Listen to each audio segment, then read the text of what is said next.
Dilip Kumar sir ಈಗ ಒಂದು ಕೊಲೆ ಆಗಿರುತ್ತೆ.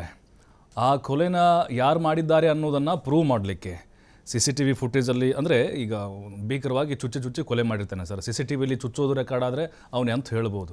ಅದನ್ನು ಬಿಟ್ಟರೆ ಮತ್ತು ಯಾವ ಸುಳಿವು ಕೂಡ ಇರಲ್ಲ. ಆ CCTVಲಿ ಕೂಡ ರೆಕಾರ್ಡ್ ಆಗಿರೋದಿಲ್ಲ, ಅಥವಾ ಟವರ್ ಡಂಪ್ ಲೊಕೇಶನ್ ಕೂಡ ಇರೋದಿಲ್ಲ. ಹಾಗಾಗಿ ನಾವು ಹೋಗಿ ಬಂದಿರೋದು ಕೂಡ ಗೊತ್ತಿರೋದಿಲ್ಲ. ಅಥವಾ ಈ ದರ್ಶನ್ ವಿಚಾರದಲ್ಲಿ ಅವರು ಶೆಡ್ಗೆ ಹೋಗಿದ್ರು ಅಂತ ಕಾರಣಕ್ಕೆ ಅವರೇ ಅಪರಾಧಿ ಅನ್ನೋದನ್ನು ಅಥವಾ ಅವರೇ ಕೊಲೆ ಮಾಡಿದ್ದಾರೆ ಅನ್ನೋದನ್ನು ಹೇಳಲಿಕ್ಕೆ ಹೇಗೆ ಸಾಧ್ಯ ಅನ್ನೋದಿಲ್ಲ. ಇದು ಸರ್ಕಮ್ಸ್ಟಾನ್ಷಿಯಲ್ ಎವಿಡೆನ್ಸ್ ಇದರಲ್ಲಿ.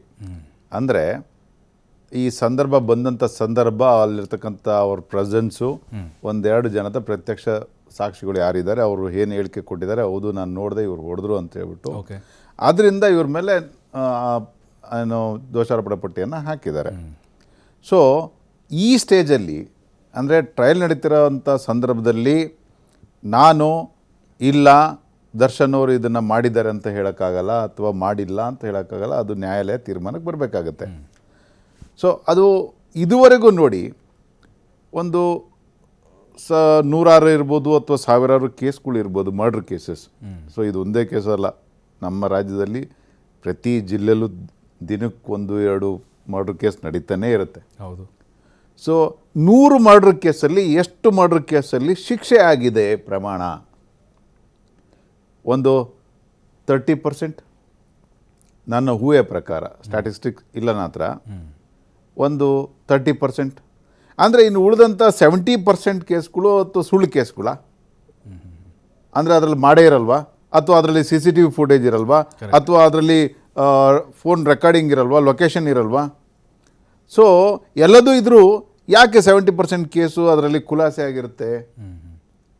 ಸೊ ಹಾಗೆ ಈ ಕೇಸು ಒಬ್ಬ ನಟ ಅಂತ ಹೇಳ್ಬಿಟ್ಟು ಏನು ಹೈಪ್ ತೊಗೊಂಡಿದ್ದೆ, ಅದು ವಿಚಾರ ಅನ್ನೋದೊಂದು ಬಿಟ್ಟರೆ ಆ 100% ಕೇಸಲ್ಲಿ ಇದು ಒಂದು, ಅದು ಈ 30% ಸ್ಟ್ಯಾಟಿಸ್ಟಿಕ್ಸಲ್ಲಿ ಬರುತ್ತಾ ಅಥವಾ 70% ಸ್ಟ್ಯಾಟಿಸ್ಟಿಕ್ ಹೋಗುತ್ತಾ ಅಂತ ಹೇಳ್ಬಿಟ್ಟು ಇನ್ನೂ ಗೊತ್ತಿಲ್ಲ.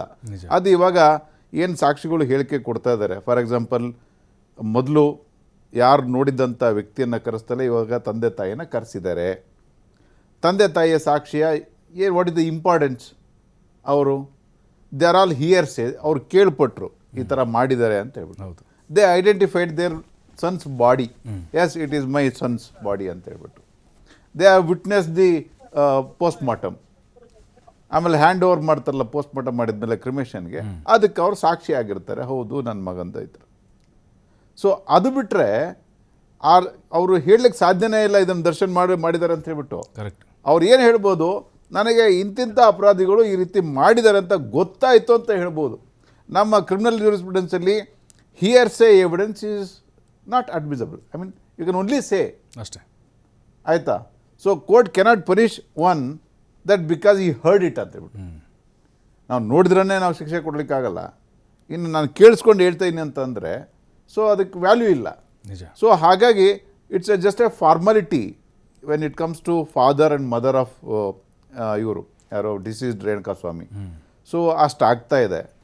ಸೊ ನನ್ನ ಪ್ರಕಾರ ಈ ಸಾಕ್ಷಿಗಳು ಅಂತೇನು ಇಂಪಾರ್ಟೆನ್ಸ್ ಇಲ್ಲ, other then saying that their son is been died ಅಂತ ಹೇಳ್ಬಿಟ್ಟು. ನಿಜ.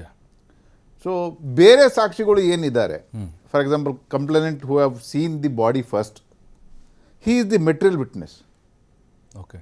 ಸೊ ಅಲ್ಲಿಂದ ಆ್ಯಕ್ಚುಲಿ ಕಥೆನೇ ಶುರು ಆಗೋದು ಅಲ್ಲಿಂದ. ಒಂದು ಸಿನಿಮಾ ನೋಡ್ಬೇಕಾದ್ರೆ ಹೆಂಗೆ ಒಂದು ಕತೆ ಶುರು ಆಗುತ್ತೆ, ಹಾಗೆ ಈ ಕೇಸಿನ ಸಿನಿಮಾ ಶುರು ಆಗೋದೆ ಒಬ್ಬ ಬಾಡಿನ ಒಂದು ಸ್ಥಳದಲ್ಲಿ ನೋಡಿದಾಗ ಅದನ್ನು ನಾಯಿಗಳು ಕಚ್ಚಿ ಎಳಿತಾ ಇರ್ಬೇಕಾರೆ. ಸೊ ಶುರು ಆಗುತ್ತೆ ನಾಯಿಗಳು ಕಚ್ಚಿ ಎಳಿತಾ ಇರ್ಬೇಕಾರೆ. ಹೌದು, ನೀವು ನೋಡಿರ್ಬೋದು, ನಾಯಿಗಳು ಕೂಡ ಇವಾಗ ಮನುಷ್ಯನ ಕೊಲ್ಲಲ ಸ್ಥಿತಿಗೆ ಹೋಗಿದೆ. ಕರೆಕ್ಟ್. ಮೊನ್ನೆ ರಾತ್ರಿ ಒಂದು ಮಹಿಳೆ ಕೂಡ ದಾಳಿ ಮಾಡಿದೆ, ಸಾಯಿಸಿದೆ. ಇವಾಗ ಆ ಬಾಡಿ ಅಲ್ಲಿಗೆ ಬರೋಕ್ಕೂ ಮೊದಲು ಏನು ಇಂಜುರಿ ಇತ್ತು, ಆ ಬಂದಾದ್ಮೇಲೆ ನಾಯಿ ಏನು ಇಂಜುರಿ ಮಾಡಿದೆ ಗೊತ್ತಿಲ್ಲ. It is a science. Even medical science is not a definite science, only to some extent you can rely. ನಿಜ. So other evidence also you cannot, it is 100%, I cannot say it is a genuine ಅಂತ ಹೇಳ್ಬಿಟ್ಟು.